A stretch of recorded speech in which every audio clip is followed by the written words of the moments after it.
आपकी प्रेजेंटेशन देख रहा था, कई लोग मुझसे सवाल पूछते हैं, आप भी जवाब दीजिए। एक पोर्टफोलियो में कितने स्टॉक्स होने चाहिए, इसका कोई आंसर है या फिर वो मार्केट टू मार्केट डिपेंड करता है? There is no answer, but ये आंसर है कि आप ये ना सोचें कि बड़े कम स्टॉक्स अच्छे होते हैं, नंबर वन। और be that if you own 10 stocks, आपको स्टॉक के बारे में सब कुछ पता है, क्योंकि फिर भी आपको कुछ नहीं पता। मेरा classmate was the head of strategy IIM का at Satyam, when Satyam blew up. कहता मुझे नहीं पता था। पता नहीं पता था कि नहीं पता था, बट द पॉइंट इज आपने इनसाइडर बाइंग वाली कंपनियां भी देख ली, जरूरी नहीं है कि वो चलती हैं। कुछ नहीं पता किसी को, because the events are outside your control.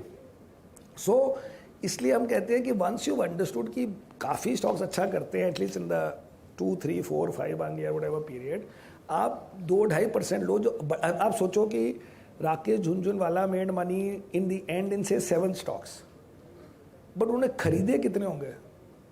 जो बड़ा जो चला वो रख लिया। इवन वॉरेन बफेट पे वापस आ जाए तो Warren Buffett bought Apple, but before that he bought IBM। IBM अब क्यों नहीं है पोर्टफोलियो में? क्योंकि नहीं चला, तो आफ्टर 2, 3, 4 ईयर्स वो फ्रस्ट्रेट होकर तो छोड़ दिया। Same thing, so you are buying 2%, if it works you keep it, no. And why do you have to wait कि I will buy only 10 stocks, so I will buy when either I will buy 7% या 0? कोई ज़रूरत ही नहीं है। आप लोगे with the odds की कुछ गलत नहीं है, और उसके बाद देखते हैं क्या होता है। एंड वो अगर चल गया तो 2 का 3 कर लो, 3 का 4 कर लो, जो मर्जी करो बाद में। तो आपका कोई पर्टिकुलर टाइम फ्रेम होता है समीर कि 2 साल नहीं चलेगा या 3 साल नहीं चलेगा तो मैंने नहीं। सो हमने HDFC बैंक में इसलिए नहीं किया कि अगर हमें समझ आ जाए क्लियरली कि उसकी अर्निंग्स वगैरह इंप्रूव हो रही हैं या ठीक है, और नहीं चल रहा ठीक है। बट कई बार क्या होता है कि आपको पूरा नहीं समझ आता कि वो किस चीज़ के लिए नहीं चल रहा। Out after 1-2 year, out after 1-2 year से इतने स्टॉक चल रहे हैं, हमारे पास टाइम नहीं है इतना, हमारे पैसे लिमिटेड है, टाइम बहुत है। ओके। अच्छा समीर, इंडियन मार्केट में पिछले 2 साल में सबसे ज़्यादा पैसा बनाया मोमेंटम इन्वेस्टिंग ने।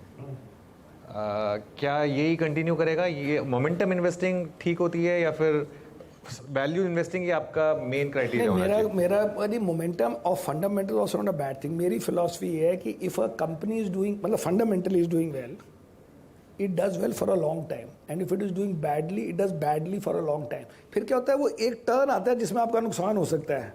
जैसे आप सोचो इन्फोसिस ने जनवरी में गाइडेंस दी इंक्रीज की, या उन्होंने कहा कि एस्टिमेट था, और अप्रैल में he could not meet the January guidance. There was no chance कि अगले क्वार्टर बोले सब ठीक है, हो ही नहीं सकता। आपने पहले 10-15 क्वार्टर ठीक किया, या 6 quarter 12 quarter, suddenly under lot of pressure कि यार आई शुड नॉट डिसअपॉइंट, आपने डिसअपॉइंट कर दिया। ये हो नहीं सकता 3 महीने बाद कि नहीं सब ठीक है फिर, क्योंकि अगर इतना ठीक होता तो वो उस क्वार्टर में भी कुछ कर घुर के डिसअपॉइंट नहीं करते। And another thing is it's a psychological thing.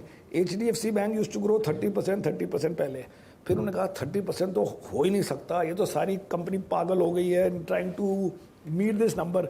तो जब आप कहोगे कि अब मैं ना आगे से 25 करूँगा, फिर आप कहोगे यार आगे से यार सस्टेनेबल ग्रोथ करनी चाहिए, ये 30% was too much of a stress, so you will bring down everything and then that will become your new number. तो कोई कहे कि नहीं एक क्वार्टर के लिए 25 था, मुझे ऐसी चीज़ें लगती नहीं है।